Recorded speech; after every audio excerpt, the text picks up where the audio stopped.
नाग पंचमी की कथा। एक नगर में एक सेठ जी रहते थे। उनके 7 बेटे और 7 बहुएं थी।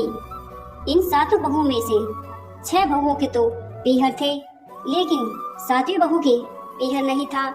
जब वह गर्भवती हुई तो उसे घेवर खाने की इच्छा हो रही थी।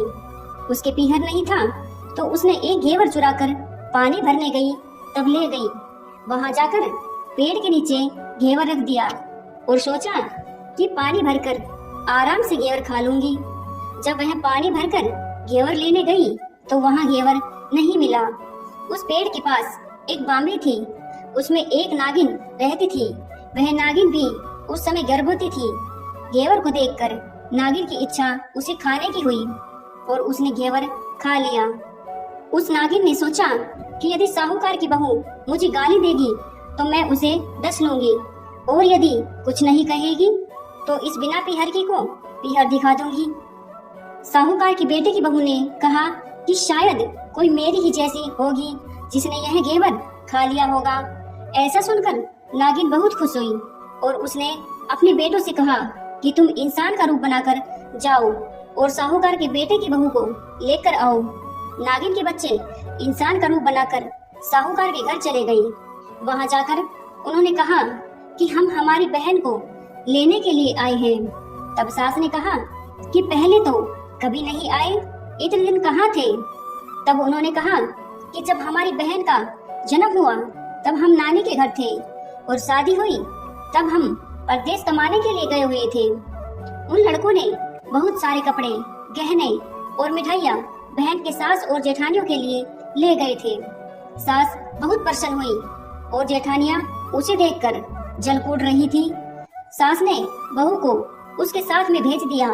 बांबी के पास जाकर उन्होंने कहा, बहन, हम नाग हैं। उस दिन जब तुमने पेड़ के नीचे घेवर रखा था तब तुम्हारा घेवर हमारी माँ ने ही खाया था।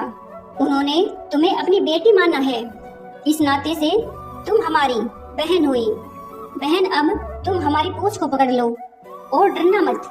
उनके कहने पर वह पूंछ पकड़कर बांबी में चली गई। वहां पर उन्होंने उसे बहुत लाड प्यार और सुख से रखा। वहीं पर उसने एक लड़के को जन्म दिया। जब उसका लड़का थोड़ा बड़ा हुआ तब की बात है, पड़ोसन ने साहूकार के बेटे की बहू को सिखा दिया, अगर तू तेरी माँ की इतनी ही लाडली है तो तू तेरी माँ से कहना कि आज तो नागों को दूध मैं ही पिलाऊंगी। पड़ोसन का ताना उसे सहन नहीं हुआ। वह माँ से जिद करके नागों का दूध ठंडा करने लगी। अभी तक दूध ठंडा नहीं हुआ था, उससे पहले ही उसके बेटे ने घंटी बजा दी। घंटी की आवाज सुन छोटे बड़े सारे नाग दूध पीने के लिए दौड़ पड़े। जब उन्होंने दूध में मुंह लगाया तो बहुतों का मुंह जल गया। तब नाग क्रोधित होकर बोलने लगे कि हम हमारी बहन को काटेंगे। उसकी माँ ने उसे समझाते हुए कहा कि इसे मत काटो, यह तुम्हें आशीष देगी। तब साहूकार के बेटे की बहू ने कहा, जियो म्हारा नाग नागिनी, जियो म्हारा खंड्या आंड्या वीर, वीर उठावे देख नीरो चीर, चीर तो फट जावे पण वीर जीता रहेवे। थोड़े दिन बीत जाने के बाद पड़ोसन ने फिर से ताना मारा कि यदि तेरी माँ तुझ पर विश्वास करती है तो तुझे 7वें कोटे की चाबी देती। उसने माँ से जिद करके चाबी ले ली और जब ताला खोला तो अंदर झूले में बाबा नाग झूल रहे थे। उसने बाबा नाग से कहा, सत्सिया राम राम बाबा। उन्होंने कहा कि तूने सत्सिया राम कर लिया, वरना मैं तुझे डस लेता। तब उसने कहा कि आप तो मेरे पिता हो, मुझे कैसे डस सकते हो? और बोली, जियो नाग नागिनी, जियो वासुकी नाग, जीण मेरो लाड लड़ायो 9 करोड़ को हार। नाग देवता ने उसको 9 करोड़ का हार दे दिया। माँ ने अपने बेटों से कहा, बाई तो अब बड़े घरों में हाथ डालने लगी है, उसे घर पहुँचा दो। नागों ने साहूकार के बेटे की बहू को बहुत से गहने कपड़े दिए और ससुराल पहुँचा दिया। थोड़े दिन की बात है, उसका बच्चा झाड़ू तोड़ रहा था। ताई ने कहा, झाड़ू मत तोड़, इतना तोड़ने का शौक है तो तेरे नाना मामा के यहाँ से लाया होता। सांपों ने सुन लिया। माँ से जाकर कहा, माँ ने कहा 2 झाड़ू सोने की बनवाओ, 2 चांदी की बनवाओ और दे आओ। ताइयां देखकर जल गई, कहने लगी, इसके तो ताने मारने से धन बढ़ता है। कुछ दिनों के बाद की बात है, बच्चा गेहूं बखेर रहा था। ताई ने ताना मारा, गेहूं बखेरने का शौक है तो नाना मामा से ले आता, हमारे यहाँ तो मत बखेर। सांपों ने सुन लिया, जाकर माँ से कहा। माँ ने कहा, 2 बोरी दाने सोने के घड़ाओ, 2 बोरी दाने चांदी के घड़ाओ और दे आओ। ताइया और जल गई, कहने लगी, इसे ताने मत मारो, इसका धन बढ़ता है। छोटी जिठानी लकड़ी लेने गई, वहाँ सांप था।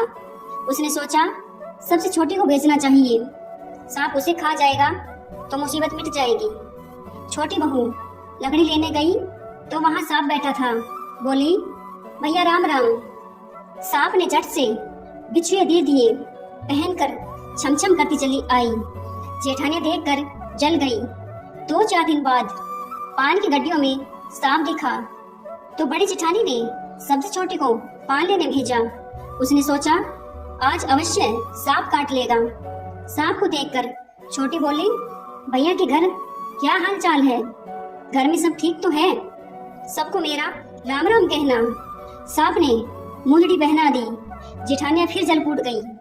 उसका पति दुकान से आया तब सिखा दिया कि तेरी बहू की तो सांप और बिच्छू से दोस्ती है। साहूकार का बेटा अपनी बहू से रात को कहने लगा, सच सच बता, सांप बिच्छू तेरे क्या लगते हैं जो तुझे काट खाने की बजाय गहने देते हैं?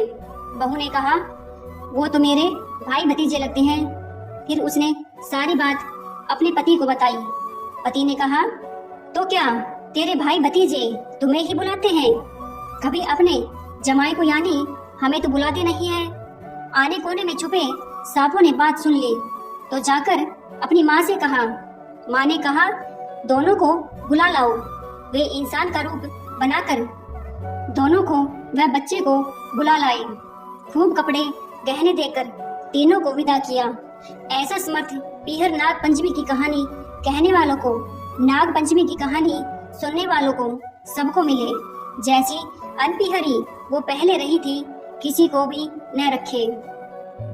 दोस्तों, वीडियो को लाइक, शेयर और सब्सक्राइब जरूर करना। मिलते हैं अगली वीडियो में। धन्यवाद।